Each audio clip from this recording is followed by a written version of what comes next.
Hello and welcome to Topper's Notes. Today we are going to discuss about the current affair articles of 13th of June 2022.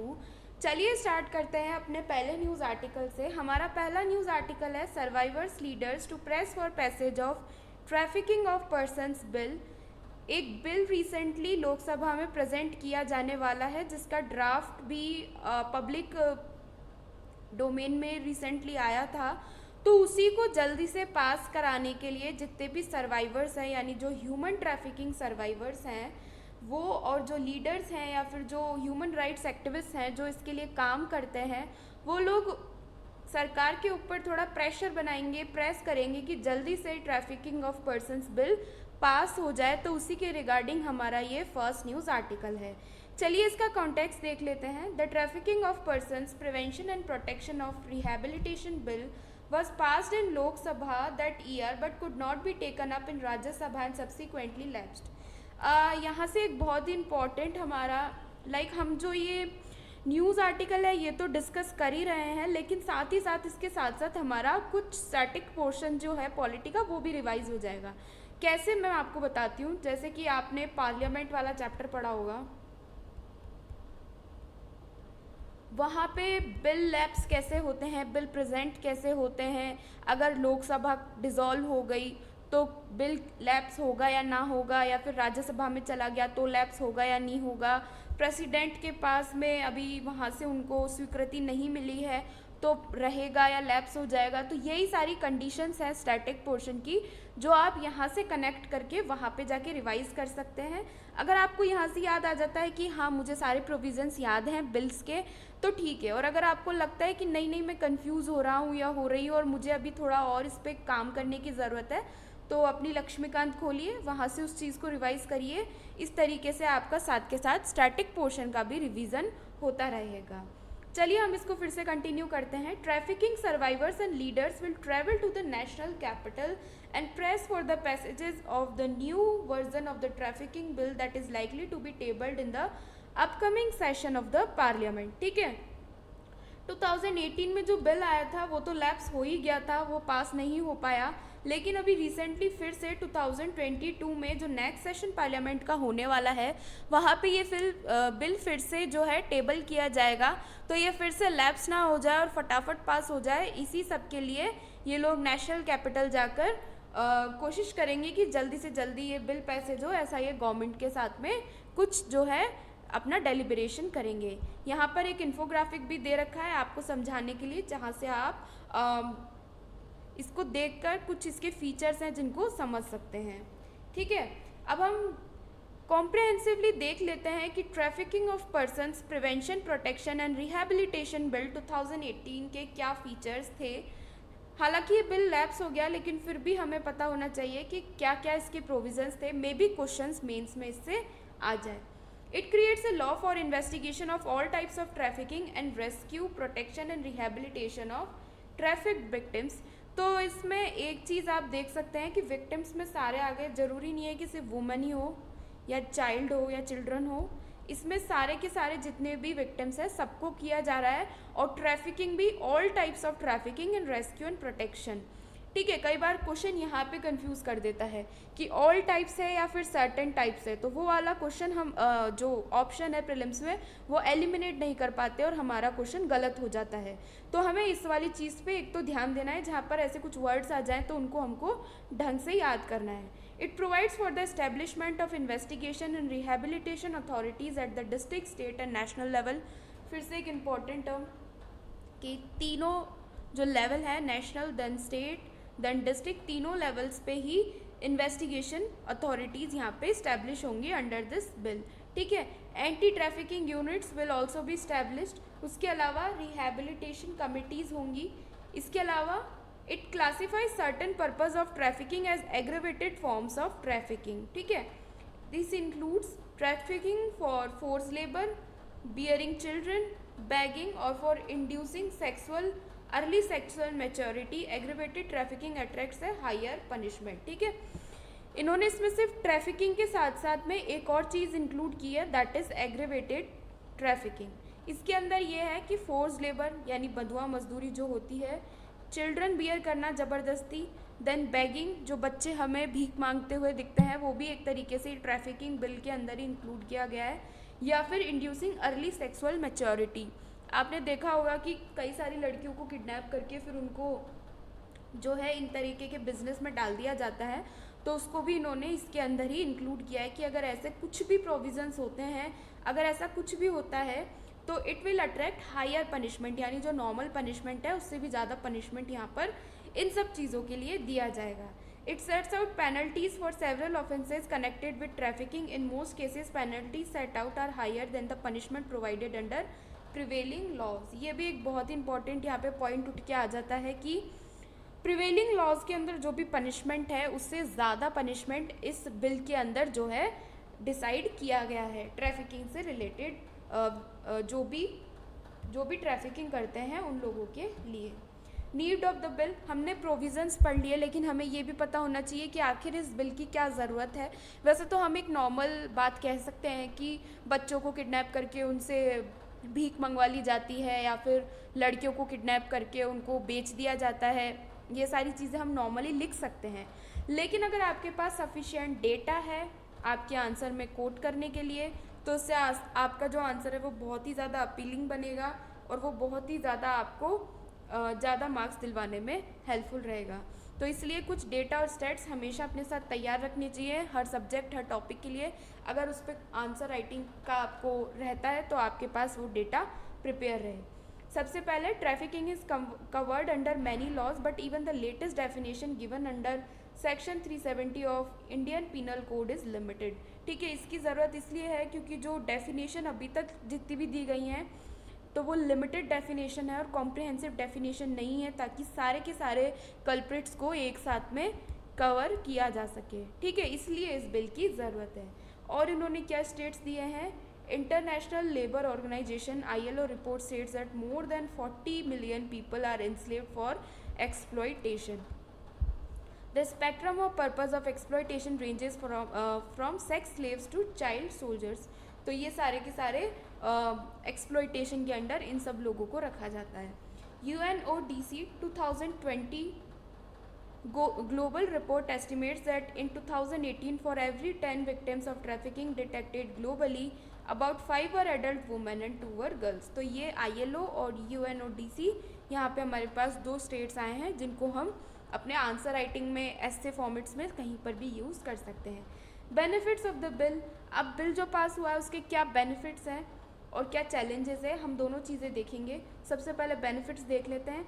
Experts points out that new bill would provide survivors of different kinds of trafficking in terms of investigation in their cases, the functioning of AHTUs anti human trafficking units, interstate investigation and their rehabilitation. तो इन सब कामों में ये bill जो है वो बहुत ज़्यादा हेल्प करेगा। Survivors will be able to avail facilities of health care, education, food security and impart necessary skills. तो ये सारी चीज़ें इस बिल से इनको बेनिफिट्स मिलने वाले हैं। क्या क्या इश्यूज़ हैं इस बिल के साथ में वो भी साथ ही साथ हाईलाइट किए गए हैं। अगर कुछ बेनिफिट्स होते हैं, कुछ फीचर्स होते हैं, तो उसके कुछ इश्यूज़ भी होते हैं, तो उन इश्यूज़ को भी हमें याद रखना है ताकि अगर हम एक आंसर लिखें तो उसके अंदर सारी की सारी चीज़ें इनकॉर्पोरेट हो सकें। Certain forms of trafficking specified in the bill are also covered by existing laws. पहले ही कहीं एग्जिस्टिंग जो भी लॉज हैं फ्रेगमेंटेड वे में कहीं ना कहीं इनको कवर किया गया है। The bill punishes an owner or lessor of a premise if he knowingly allows trafficking to be carried out on the premise. अगर वो नोइंगली करता है तो ही उसको पनिशमेंट मिलेगा।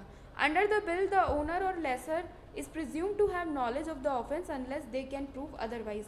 इसमें ये एक लूप होल निकल के आया है कि जो ओनर है अगर वो ये प्रूव ना कर पाए कि उसको नॉलेज, मतलब अगर वो ये प्रूव कर दे कि उसे नॉलेज नहीं थी इस ऑफेंस की, उसको इसके बारे में कुछ नहीं पता था, तो वो पनिशमेंट से बच जाएगा। दिस प्रोविज़न में violate article 21 of the constitution. Article 21 के बारे में सबको पता है, बहुत ही इलोबोरेट और बहुत ही ज़्यादा कॉम्प्रिहेंसिव आर्टिकल है। Right to life, right to dignity और जितने भी आर्टिकल्स, मतलब बहुत सारे प्रोविजंस हैं जो इस आर्टिकल के अंडर जो है कवर किए गए हैं। वेरी इंपॉर्टेंट आर्टिकल, प्रीलिम्स 2021 में भी इससे एक क्वेश्चन आया था, तो वही आर्टिकल यहाँ पे वायलेट हो जाता है। The bill provides immunity to a victim only if he commits an offence punishable with imprisonment of more than 10 years, not for lesser offences. अगर 10 साल से ज़्यादा का कोई जो है इन्होंने ऐसा कोई ऑफेंस किया है तभी उनको पनिशमेंट मिलेगा, नहीं तो नहीं मिलेगा, ठीक है। अब वे हेड क्या निकल के आता है, the passing of the bill should be followed by proper research and study to understand the domestic and global situation with reference to cause and effect, dimensions beyond the conventional definition, the vulnerability and attempts to elevate it, the methods used by a trafficker to sustain captivity, and role of stakeholders in prevention, protection and prosecution and other issues.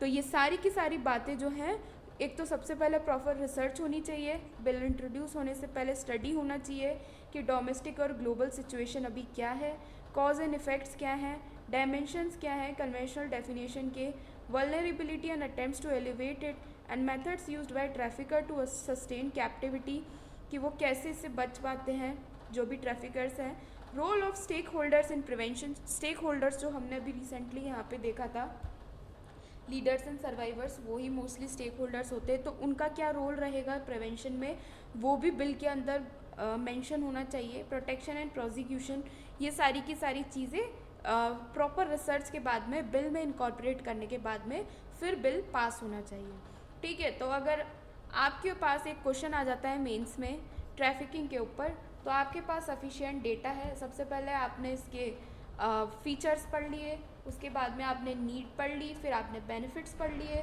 फिर आपने उसके challenges पढ़ लिए, then उसका एक वे head निकल के आ गया। तो ये एक प्रॉपर मेंस का आंसर के फॉर्मेट में हमने इस न्यूज़ को डिस्कस किया। चलिए हमारी नेक्स्ट न्यूज़ की तरफ बढ़ते हैं। SEBI highlights concerns against regulation of crypto assets.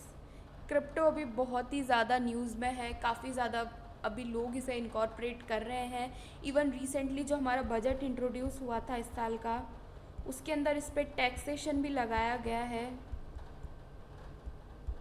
यानी इसको धीरे धीरे इंडियन गवर्नमेंट ने भी एक्सेप्ट करना थोड़ी बहुत मात्रा में स्टार्ट कर दिया है। पहले तो फुल्ली जो है इसको बैन कर दिया था इंडिया में, लेकिन फिर सुप्रीम कोर्ट ने इसको इस डिसीज़न को, इस बिल को डिग्रेड डाउन कर दिया कि नहीं, ऐसा नहीं हो सकता, हम इसे बैन नहीं कर सकते हैं, लोग इसे काफ़ी ज़्यादा यूज़ कर रहे हैं, तो बैन करने का तो ऑप्शन नहीं है, आप इसे रेगुलेट करो। रेगुलेशन का जो आपको काम पता होगा कि जो सेबी है, securities and exchange board of India, वही हमारा जितना भी इंडिया के अंदर एफडीआई, एफआईआईज और सिक्योरिटीज़ और स्टॉक मार्केट और ये सारी जितने भी चीज़ें हैं उन सबको जो है रेगुलेट करने का काम मोस्टली सेबी का होता है। तो क्रिप्टो असेट्स का भी जो रेगुलेशन है वो एक तरीके से सेबी को ही इसका रेगुलेटर माना गया है। तो इन्होंने उसी से रिगार्डिंग अपने कुछ कंसर्न्स जो हैं हाईलाइट किए गए हैं कि अगर हम रेगुलेशन करते हैं तो क्या क्या कंसर्न्स होंगे और क्या क्या इसके लिए सजेशंस उनने दिए हैं, वही हम इस आर्टिकल के अंदर डिस्कस करेंगे। इसका कॉन्टेक्स्ट देख लेते हैं। SEBI has reportedly told parliamentary standing committee on finance that regulation of crypto assets would be difficult given the nature of technology that sustains them. इसका रेगुलेशन काफ़ी ज़्यादा डिफ़िकल्ट होने वाला है क्योंकि इसको जो टेक्नोलॉजी है, ब्लॉकचेन टेक्नोलॉजी जो लेजर पे काम करती है, जो इसको जो है सस्टेन करती है, वो बहुत ही ज़्यादा एक बड़ी टेक्नोलॉजी है, काफ़ी ज़्यादा कॉम्प्लेक्स टेक्नोलॉजी है और इसको रेगुलेट करना इसलिए बहुत ज़्यादा मुश्किल होने वाला है। It is the watchdogs which regulates the securities and commodities market, जैसा कि हमने पहले पढ़ा कि SEBI is the watchdog. It was also reported last month that RBI of Reserve Bank of India had also shared its worries about cryptocurrencies with the committee. Committee के साथ में RBI ने भी सेम कंसर्न्स अपने हाईलाइट किए थे कि क्या क्या कंसर्न्स क्रिप्टो करेंसी से रिलेटेड हो सकते हैं। अब हम इसको कॉम्प्रिहेंसिवली देख लेते हैं कि क्या क्या कंसर्न्स सेबी ने हाईलाइट किए थे। सबसे पहले SEBI has essentially flagged the problems with the regulation of crypto assets because they are maintained in a decentralized distributed ledgers which are nested in computer nodes spread all across the globe। मतलब पूरी दुनिया के अंदर कुछ nodes spread है, computer nodes spread है, वहाँ पे इसको नेस्ट किया गया है, यानी एक तरीके से एक जाल है ये, उसके थ्रू इसको डिस्ट्रीब्यूटेड लेजर्स के थ्रू इसको मेंटेन किया जाता है, यानी कोई भी एक सेंट्रलाइज्ड एजेंसी, कोई गवर्नमेंट या कोई ऑर्गेनाइजेशन इसको कंट्रोल नहीं करती है। इसको कॉम्प्रिहेंसिवली डिसेंट्रलाइज मैनर में इसको मेंटेन किया जाता है, तो इसका रेगुलेशन बहुत ही मुश्किल होने वाला है।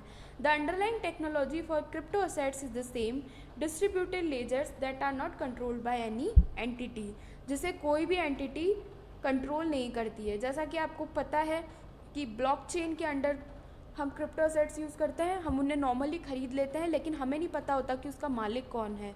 बस वो सब उसके जो हैं इक्वल उसके स्टेक होल्डर्स हैं, और एक कंप्यूटर लेजर्स के थ्रू उसको मेंटेन किया जाता है, और उसके थ्रू उसकी ऑथेंटिसिटी का भी हमें कोई अंदाज़ा नहीं होता है।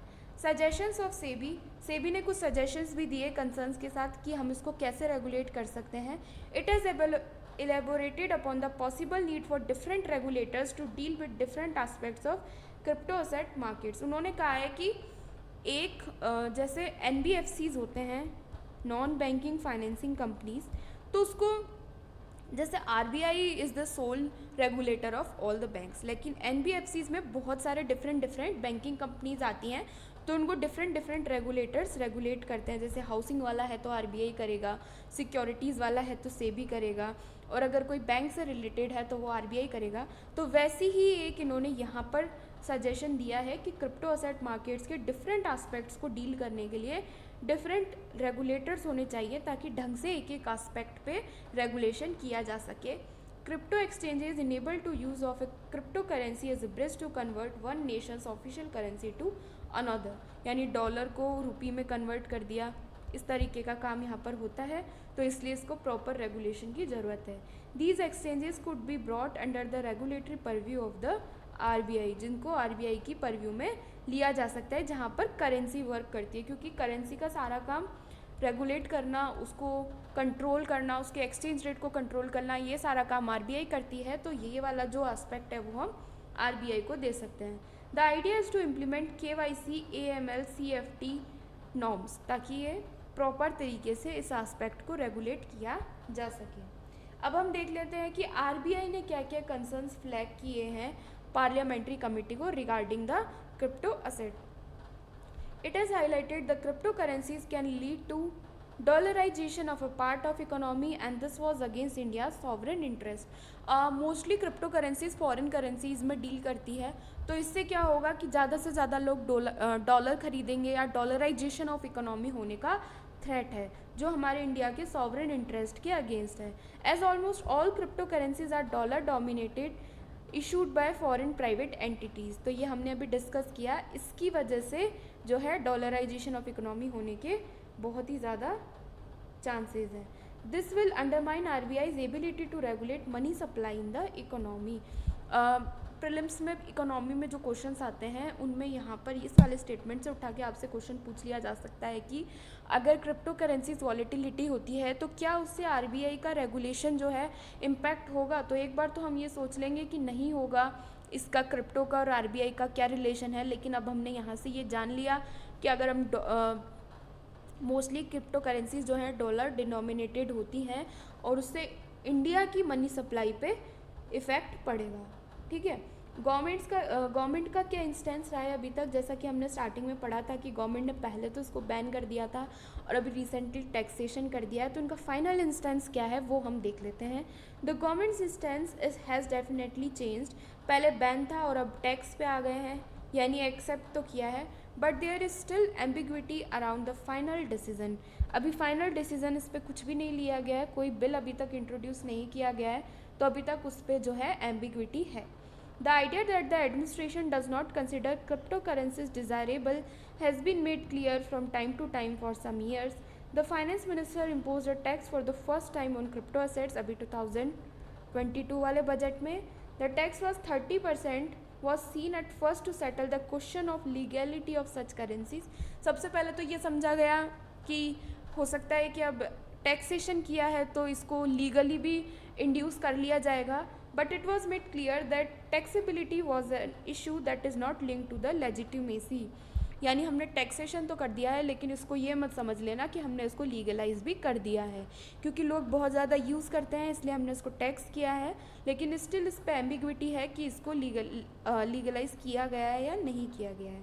कंक्लूजन क्या है, the final legislation on crypto assets should be enacted only after wide consultation with financial regulators and representatives of the crypto industry. The concerns highlighted by RBI and SEBI should also be taken into account while framing such legislations.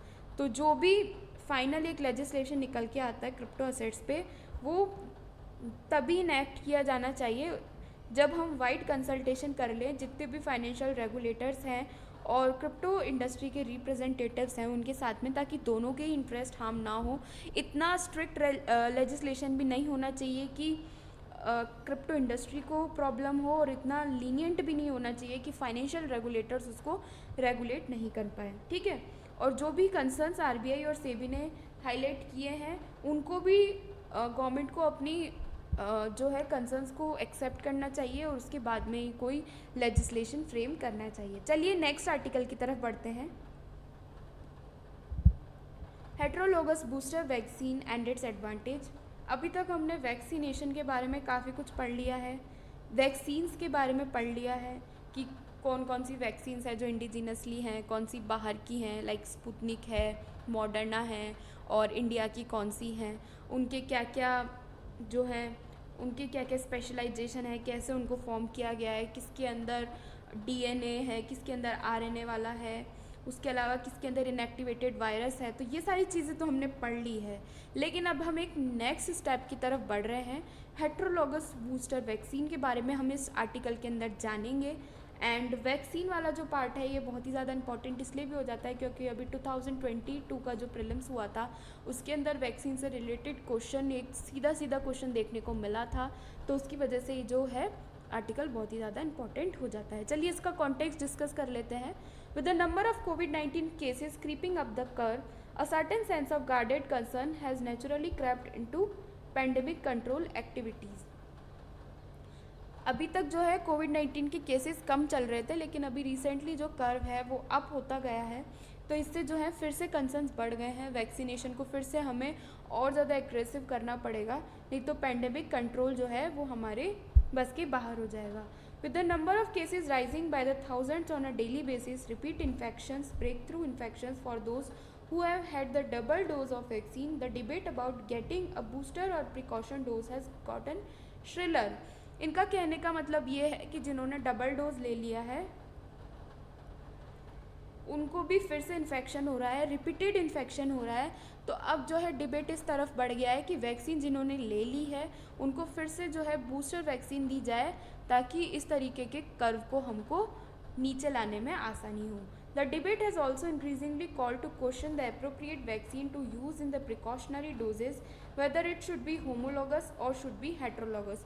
तो अभी तक जो है हमने ये जो strategy follow की थी कि अगर आपको कोवैक्स लगती है फर्स्ट डोज में तो आपको सेकंड डोज में भी कोवैक्स ही लगेगी.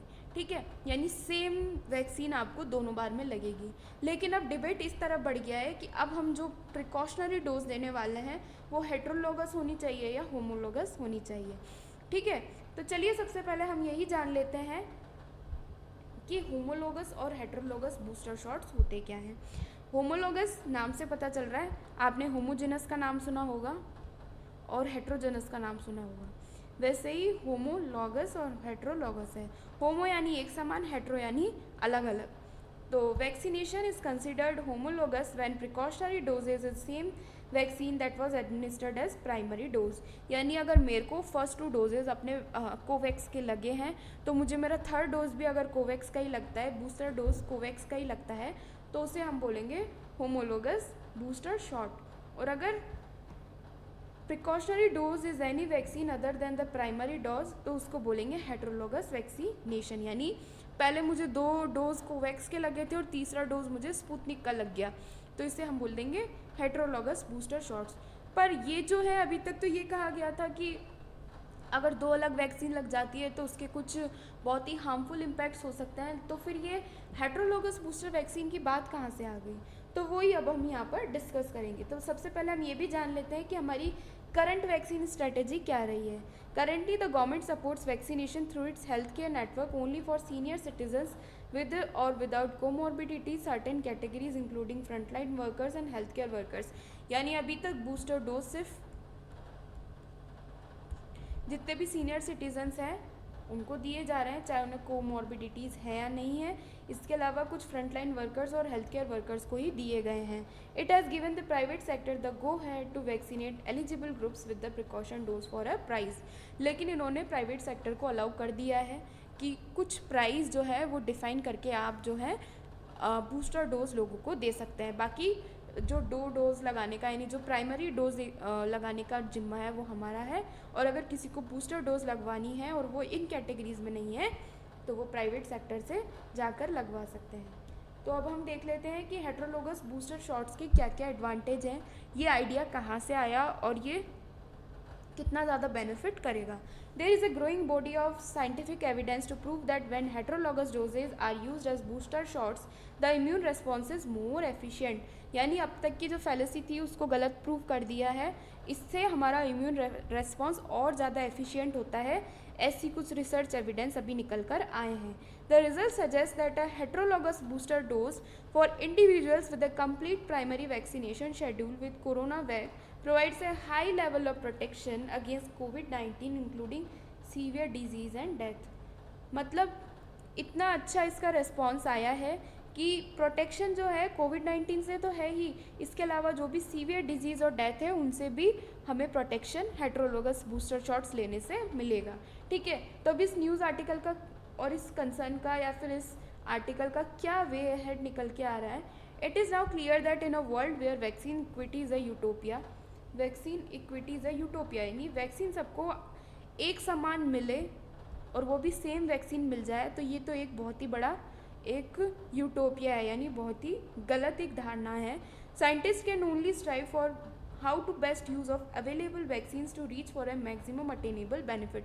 अब साइंटिस्ट क्या कर सकते हैं कि जो हमारे पास अवेलेबल वैक्सीन्स हैं उनसे ही हम क्या मैक्सिमम बेनिफिट्स निकाल के आएँ ताकि हम वायरस को रोक सकें, क्योंकि एक ही वैक्सीन 2 बार मिल जाए और सबको लग जाए तो ये तो मुश्किल है। लेकिन अब जो डिफरेंट वैक्सीन्स हैं उनको ही हम कैसे यूज़ करें ताकि सबको इससे बेनिफिट मिल सके। अब mix and match vaccination strategy जो हमने हेट्रोलोगस बूस्टर शॉट में अभी डिस्कस की, including inactivated vaccines for pricing and heterologous boosters seem to be a realistic policy. तो ये काफ़ी ज़्यादा एक रियलिस्टिक पॉलिसी है जिसको अडॉप्ट करके हम अपना वैक्सीनेशन और ज़्यादा इन्हेंस कर सकते हैं। It would be prudent for governments including in India to switch to a heterologous booster regimen to allow more persons eligible for the vaccine and able to pay for it access it in the market, ताकि सारे के सारे जो थी मतलब Indian government के साथ क्या डिलेमा है कि एक तो हमारी पॉपुलेशन बहुत ज़्यादा है और सभी को एक जैसी वैक्सीन एडमिनिस्ट्र करना बहुत मुश्किल है, तो इसलिए ये वाली जो स्ट्रेटेजी है वो हमारे लिए भी बहुत ही ज़्यादा हेल्पफुल रहेगी। चलिए नेक्स्ट आर्टिकल की तरफ मूव करते हैं। Reasons for high economic stakes of India in West Asia. West Asia जितनी भी हमारी गल्फ़ कंट्रीज़ हैं, अरब कंट्रीज़ हैं, वो वेस्ट एशिया में आती हैं। तो वहाँ पे हमारा इकोनॉमिक स्टेक्स जो है वो हाई है और उसके क्या कारण है और अभी रिसेंटली क्या इशू रहा है जिसकी वजह से हमारे जो हैं रिलेशंस उनके साथ वेस्ट एशियन कंट्रीज़ के साथ थोड़े से डिस्टर्ब हो गए हैं। तो वही सब हम इस आर्टिकल के अंदर डिस्कस करेंगे। The diplomatic fall out from the provocative and communally charge comments made by 2 erstwhile spokesperson of ruling party forced the government into firefighting mode after several West Asian nations as well as 57 nation OIC Organization of Islamic Cooperation and 6-member Gulf Cooperation Council took strong exceptions to the remark degrading the Islam and Prophet Muhammad। BJP के कुछ spoke person थे जिन्होंने profit Mohammad के ऊपर कुछ remarks कर दिए जिसकी वजह से जितने भी ये OIC मेंबर कंट्रीज़ हैं, GCC मेंबर कंट्रीज़ हैं, इन्होंने उस चीज़ को बहुत ही ज़्यादा सीरियसली ले लिया और उसकी वजह से गवर्नमेंट को फायर फाइटिंग मोड में आना पड़ा कि कैसे हम अपने रिलेशंस इन कंट्रीज़ के साथ में नॉर्मल रख सकें। और इतना ज़्यादा फायर फाइटिंग मोड में आ गए हैं कि Indian officials strenuously asserted that government stood by the country's traditional values and respect all religions। यानी अब हमारे जो डिप्लोमेट्स हैं, इंडियन ऑफिशियल्स हैं, उनको बार बार ये प्रूव करना पड़ रहा है कि कंट्री जो हमारी जो कंट्री है वो अपनी ट्रेडिशनल वैल्यूज़ के साथ ही है और सारे रिलीजन्स को इक्वली रेस्पेक्ट करती है। क्योंकि प्रॉफिट मोहम्मद से रिलेटेड रिमार्क्स थे, तो ये इस्लाम के सबसे बड़े जो हैं गुरु हैं, तो इन्होंने इस चीज़ को काफ़ी ज़्यादा नेगेटिव वे में ले लिया। और इंडियन गवर्नमेंट के जो डिप्लोमेट्स हैं are task to reach out to individual OIC member states and reassure them on India's position of inclusive approach for all communities. ठीक है, तो इतना ज़्यादा हमको क्यों करना पड़ रहा है, मतलब क्या कारण है कि वेस्ट एशियन कंट्रीज़ जो हैं, OIC कंट्रीज़ जो हैं, इनके साथ हमारे क्या रिलेशंस हैं, ऐसे क्या इतने बड़े कारण हैं कि इंडिया को अब इतना ज़्यादा एक्सप्लेनेशन देना पड़ रहा है, अपने डिप्लोमेट्स को बहुत ज़्यादा एक्सप्लेनेशन देना पड़ रहा है कि हम लोग ऐसे नहीं हैं, और ये जो भी स्टेटमेंट्स दिए गए थे वो इंडिविजुअल स्टेटमेंट्स हैं। तो वही सारी चीज़ें हम इस आर्टिकल के अंदर डिस्कस करने वाले हैं कि हमारे इकोनॉमिक स्टेक्स वहाँ पर इतने हाई हैं कि अगर ऐसा कुछ भी कोई डिस्टर्बिंग स्टेटमेंट आता है जिनसे उनकी इमोशंस को या उनकी जो फेथ है उसको अगर डिस्टर्बेंस होता है, तो इंडिया को और इंडिया की इकोनॉमी को बहुत ही ज़्यादा उससे प्रॉब्लम हो सकती है। तो सबसे पहले reasons which is prompted the government response, यानी गवर्नमेंट ने इतना सीरियसली रेस्पॉन्स किया है, उसके क्या कारण रहे हैं। India's cultural and economic trade ties with countries of West Asian regions are deep and abiding, मतलब हमारे स्टार्टिंग से ही वेस्ट एशियन कंट्रीज़ के साथ में इकोनॉमिक और ट्रेड टाइज इतने ज़्यादा स्ट्रॉन्ग रहे हैं, कल्चरल टाइज इतने स्ट्रॉन्ग रहे हैं कि अब इंडिया अफोर्ड नहीं कर सकता कि वो अपने टाइज जो हैं वेस्ट एशियन कंट्रीज़ के साथ में डिस्टर्ब करे। उसके अलावा 4 मेजर पॉइंट्स हैं यहाँ पे। फर्स्ट है ट्रेड, सेकेंड है job provider, remittance and investments, यानी वहाँ से हमारा जो ट्रेड है वो बहुत ही ज़्यादा, यानी 3/5 ऑफ इंडिया का क्रूड ऑयल सप्लाई जो है वो वहाँ से होता है। अगर वहाँ वो वाले कंट्रीज़, वेस्ट एशियन कंट्रीज़ अगर नाराज़ होते हैं या फिर वहाँ पे कोई सैंक्शन लगाते हैं तो इंडिया की क्रूड ऑयल सप्लाईज़ पे बहुत ही ज़्यादा उसका फ़र्क पड़ेगा। उसके अलावा इंडिया का 6th India's total bilateral merchandise trade भी वहाँ पे निर्भर करता है। Job provider, major job provider है इंडियंस के लिए। ठीक है, 89 लाख इंडियंस जो हैं गल्फ़ कंट्रीज़ में काम करते हैं, और अगर वहाँ पे कोई भी ऐसी पॉलिसी आती है तो इंडिया के लोगों को वहाँ पे जॉब से हाथ धोना पड़ सकता है। इसके अलावा रेमिटेंसेज, अगर वहाँ पे इतने लोग काम कर रहे हैं तो वो ऑब्वियसली वहाँ से कुछ पैसा भेजेंगे, और रेमिटेंस जो इंडिया में आते हैं उस पर गवर्नमेंट को अच्छा खासा टैक्स मिलता है। तो रेमिटेंस से जो कमाई $40 बिलियन की कमाई होती है वो भी इसमें इम्पैक्ट हो सकती है। Investment from sovereign wealth funds and other large investors from GCC have also climbed steadily in recent years, and India, which earlier signed a CEPA, that is Comprehensive Economic Partnership Agreement with UAE, is looking to significantly boost trade ties with region by negotiating more such trade and investment pacts. Recently, India ने Dubai UAE के साथ में सेपा sign किया है, जिससे और ज़्यादा trade ties हैं वो बूस्ट होंगे और हमारा ट्रेड और इन्वेस्टमेंट वहाँ पे और ज़्यादा बढ़ने वाला है। तो यही सारे कारण रहे हैं जिसकी वजह से इंडिया को जो है इन सब चीज़ों की वजह से गवर्नमेंट को इतना स्ट्रॉन्ग रिस्पॉन्स उस बात को देना पड़ा। इसके अलावा reasons for India's dependence on West Asian countries for its energy needs के लिए भी जो है वेस्ट एशियन कंट्रीज़ पे इंडिया बहुत ही ज़्यादा डिपेंडेंट है। Domestic crude production which has been declining over the years meets less than 1/5 of countries oil requirement, forcing India to take recourse to imports to fill the gap of more than 80%। Crude oil imports, मतलब India का खुद का जो domestic crude oil production है वो बहुत ही ज़्यादा कम है और वो भी डिक्लाइन होता जा रहा है। तो उसकी वजह से इंडिया को इम्पोर्ट्स के ऊपर बहुत ही ज़्यादा डिपेंडेंट होना पड़ रहा है। उसके अलावा ORF ने एक रिसेंटली यहाँ पे एक रिपोर्ट निकाल के दी है, पेपर एनालाइज किया है कि इंडिया के जो इम्पोर्ट्स हैं क्रूड ऑयल के, the share of gulf countries has remained Fairlie study about 60% over the 15 years, यानी 60% इंडिया का क्रूड ऑयल वहाँ से इम्पोर्ट होता है। तो अगर वहाँ पे किसी भी तरीके का डिस्टर्बेंस होता है या कोई भी ऐसी पॉलिसी आती है तो उससे इंडिया की जो एनर्जी सिक्योरिटी है उस पर बहुत ही ज़्यादा इम्पैक्ट पड़ने वाला है।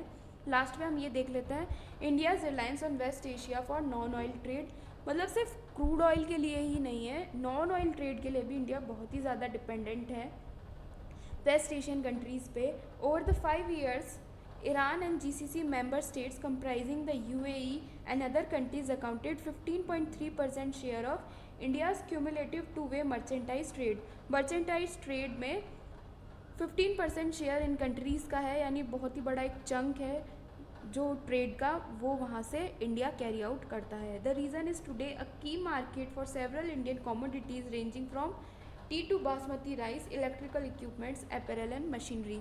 ऐसा नहीं है कि इंडिया वहाँ से सिर्फ इम्पोर्ट करता है, इंडिया के जो है खुद के भी वहाँ पे काफ़ी ज़्यादा इकोनॉमिक इंटरेस्ट है वहाँ के मार्केट में, और इंडिया की बहुत ही ज़्यादा कमोडिटीज़ वहाँ पे जो है खरीदी और बेची जाती हैं।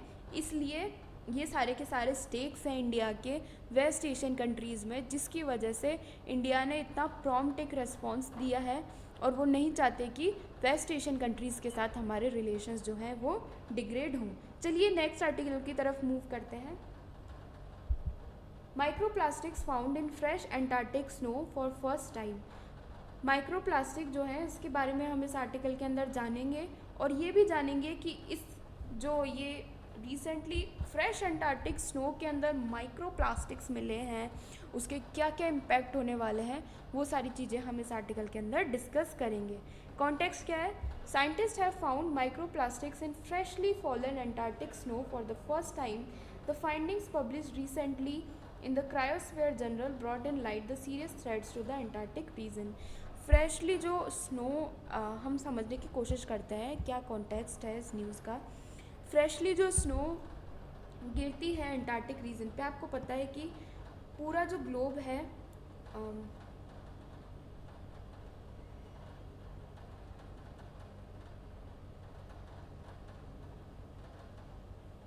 इसमें सबसे ऊपर वाला जो पार्ट है यहाँ पे अंटार्कटिका है, यहाँ पे आर्कटिक है। आर्कटिक के अंदर तो माइक्रोप्लास्टिक मिल चुका था, और अब रिसेंटली अंटार्कटिका के अंदर अभी तक कभी भी जो है माइक्रोप्लास्टिक नहीं मिला, लेकिन रिसेंटली वहाँ पे फ्रेशली जो स्नो गिरी है उसमें माइक्रोप्लास्टिक आ गया है। ऐसा रीज़न जहाँ पे कोई ह्यूमन हैबिटेशन नहीं है, जहाँ पे कोई रिसाइड नहीं करता, जहाँ पे डिस्टरबेंस मिनिमम है और पॉल्यूशन मिनिमम है, वहाँ पर भी प्लास्टिक के जो पार्टिकल्स है वो पहुँच गए हैं। तो ये एक बहुत ही बड़ी बात है कि प्लास्टिक जो है वो इतना ज़्यादा बढ़ चुका है इन्वायरमेंट में कि वो धीरे धीरे ट्रैवल करते करते अंटार्कटिका तक पहुँच गया है। इसके क्या क्या सीरियस थ्रेट्स हो सकते हैं, वो सारी बातें हम इस आर्टिकल के अंदर जानेंगे। सबसे पहले माइक्रोप्लास्टिक क्या होता है? Small plastic particles in the environment that are generally smaller than 1 millimetre to the 1 micrometre range, यानी इस रेंज में ये आते हैं। ठीक है, तो ये आप ध्यान रख लीजिए, प्रीलिम्स में क्वेश्चन आ सकता है कि माइक्रोप्लास्टिक्स की क्या रेंज होती है। Microplastics can be formed by fragmentation of large plastic waste material. Plastic waste material जब धीरे धीरे इन्वायरमेंट के अंदर एक्यूमुलेट होता है तो वो टूटता है तो एक बड़ा पार्टिकल एक छोटे छोटे पार्टिकल्स में डिवाइड हो जाता है, क्योंकि हमें पता है कि प्लास्टिक जो है वो खुद तो डिग्रेड हो नहीं सकती, तो वो छोटे छोटे पार्टिकल्स में टूट जाती है, तो उन्हीं हम पार्टिकल्स को माइक्रोप्लास्टिक कहते हैं। Potential reasons behind the finding, यानी अब ये बर्फ़ में जो माइक्रोप्लास्टिक मिला है इसके क्या क्या कारण हो सकते हैं। एटमॉस्फेरिक मॉडलिंग सजेस्टेड माइक्रोप्लास्टिक्स में have travelled thousands of kilometres through the air, यानी वही हवा के साथ बहते बहते बहते बहते वो माइक्रोप्लास्टिक्स अंटार्कटिका के एटमॉस्फेयर में पहुंच गया और फिर वहाँ पे स्नो में एक्यूमुलेट हो गया। It is also likely that the presence of humans and Antarctica have established a microplastic footprint, और हो सकता है कि वहाँ पे जो भी रिसर्च एक्टिविटीज़ चल रही हैं, जो भी लोग वहाँ पे विज़िट करते हैं, उन्होंने जो प्लास्टिक यूज़ किया हो और वो ही धीरे धीरे जो है माइक्रोप्लास्टिक में कन्वर्ट होके वहाँ पे पहुँच गया हो। अब इसके क्या कारण इसके क्या इम्पैक्ट हो सकते हैं। माइक्रोप्लास्टिक मिला है तो उससे इन्वायरमेंट में क्या क्या थ्रेट होगा। Previous studies have found that microplastics have negative impacts on the health of the environment, limiting growth, reproduction and general biological functions in the organisms as well as negative implications for humans। environment पे भी impact करता है और humans पे भी negative impact करता है। it has the potential to influence the climate by accelerating melting of ice। तो ice को melt करके climate का जो भी global warming हो रही है उसको और ज़्यादा बढ़ा देगा, क्योंकि सबसे बड़ा कंसर्न तो यही है कि हमारे जो दोनों ध्रुव हैं वहाँ पर पोल्स है, वहाँ पर बर्फ़ पिघल रही है, तो ये माइक्रोप्लास्टिक जो है वो मेल्टिंग ऑफ आइस को और ज़्यादा एक्सीलरेट कर देगा। ये इसका सबसे बड़ा नेगेटिव इम्पैक्ट है। चलिए नेक्स्ट आर्टिकल की तरफ बढ़ते हैं। Home minister chairs the western zonal council meeting. Zonal council, अगर आपने पॉलिटी का स्टैटिक पार्ट पढ़ा है तो आपको ज़रूर जोनल काउंसिल्स के बारे में पता होगा, क्योंकि ये पॉलिटी में आता है। और इसको कौन सा आर्टिकल, क्या इसके क्या स्टैट्यूटरी एक्ट्स हैं, क्या इसको कवर करते हैं, वो सारी चीज़ें आपको पता होगी। तो हम उसी के बारे में एक बार फिर से इसको रिवाइज़ कर लेते हैं कि इसमें क्या क्या प्रोविज़न्स होते हैं और ये कैसे बनता है। तो रिसेंटली होम मिनिस्टर ने ये मीटिंग चेयर की है, तो ये आर्टिकल न्यूज़ में रहा। इसका क्या कॉन्टेक्स्ट है?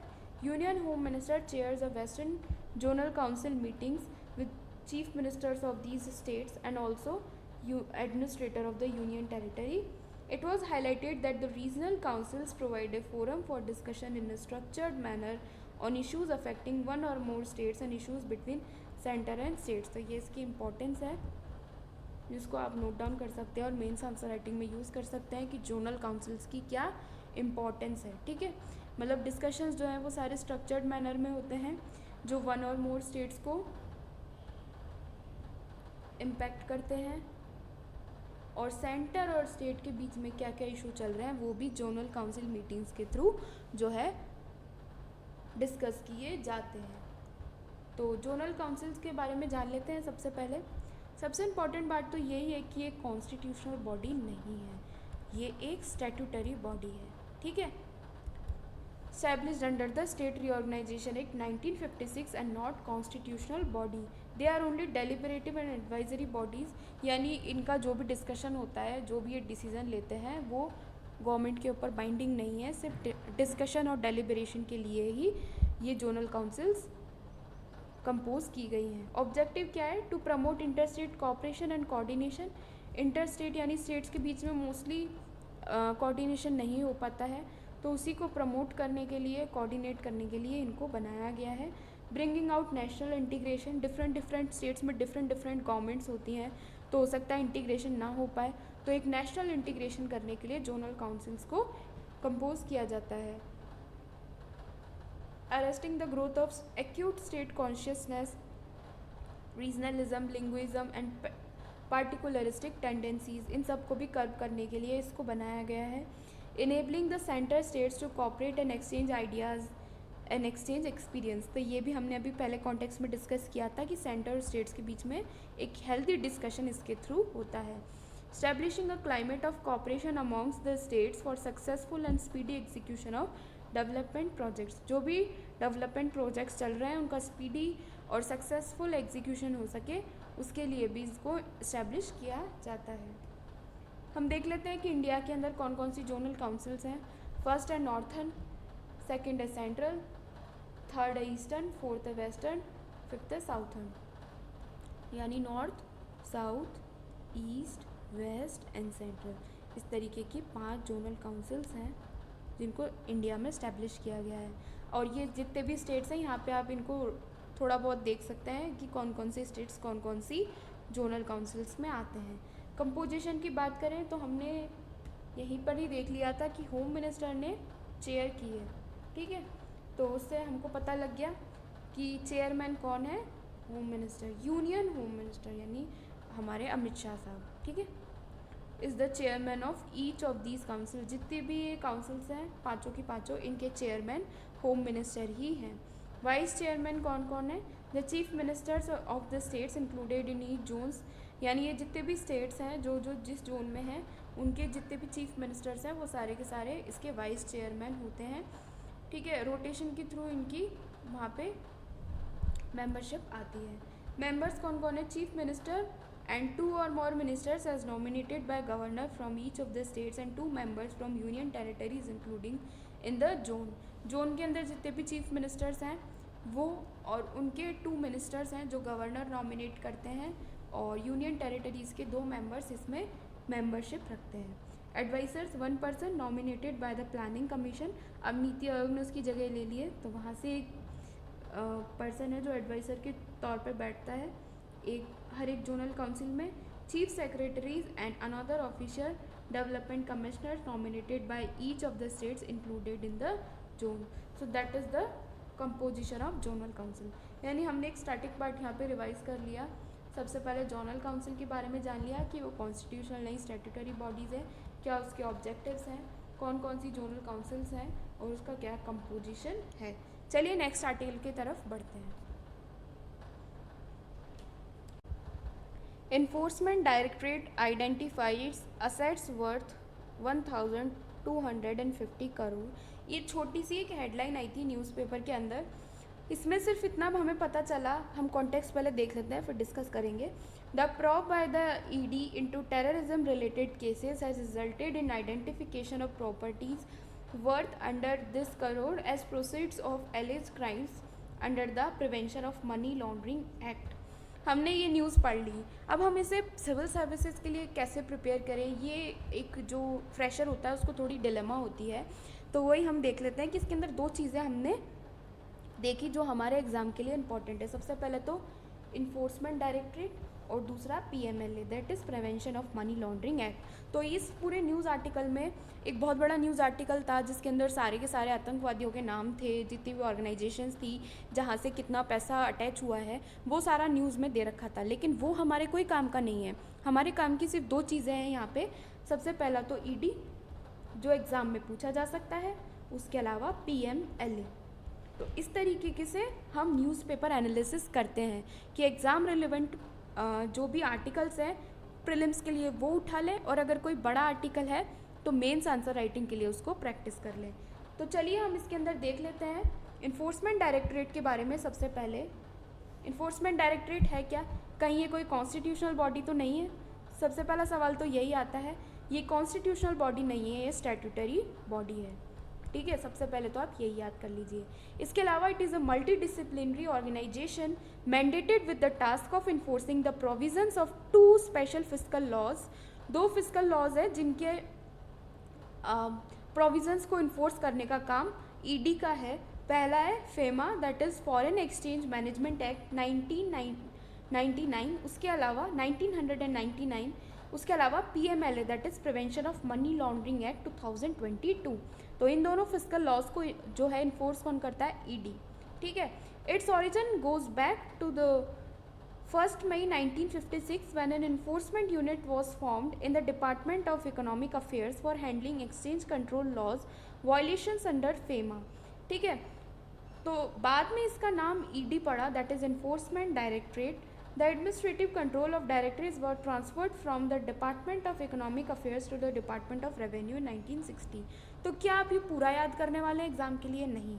हमारे लिए याद करने की चीज़ सिर्फ इतनी है कि ED स्टार्टिंग से ही उसका नाम ED नहीं था, उसका पहले नाम इन्फोर्समेंट यूनिट था. और दूसरी बात ये कि स्टार्टिंग से ही ये डिपार्टमेंट ऑफ रेवेन्यू में नहीं था, पहले ये डिपार्टमेंट ऑफ इकोनॉमिक अफेयर्स में था, बाद में इसको डिपार्टमेंट ऑफ रेवेन्यू में ट्रांसफ़र कर दिया गया.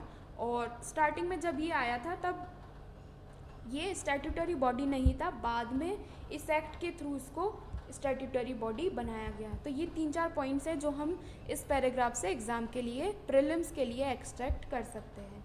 चलिए हम दूसरी वाली जो चीज़ हमने उठाई थी डेट इज़ PMLA के बारे में हम यहाँ पर डिस्कस कर लेते हैं. PMLA के बारे में क्या क्या है यहाँ पे. सबसे पहले it was enacted as response to the India's global commitment including Vienna convention to curb the menace of money laundering. Money laundering जो है वो मोस्टली एक देश से दूसरे देश में या अपने ही देश में दोनों जगह पे होती है. यानी कोई इंडिया के अंदर अपना मनी लॉन्डर कर ले, उसके अलावा कोई बाहर से जो पैसा आ रहा है उसको किसी शेल कंपनी के थ्रू लॉन्डर करके इंडिया में इन्वेस्टमेंट में दिखा दे. तो दोनों ही तरीके से अपनी ग्लोबल कमिटमेंट्स को भी फुलफ़िल करने के लिए और अपने डोमेस्टिक नेसेसिटीज़ को भी फुलफ़िल करने के लिए PMLA को इंट्रोड्यूस किया गया था. Its aims to curb money laundering, process of converting black into white money, to provide for seizure of property derive from money laundering. यानी मनी लॉन्ड्रिंग से जो भी प्रॉपर्टी डेराइव की गई है उसको पूरी को सीज करने का काम इनका है.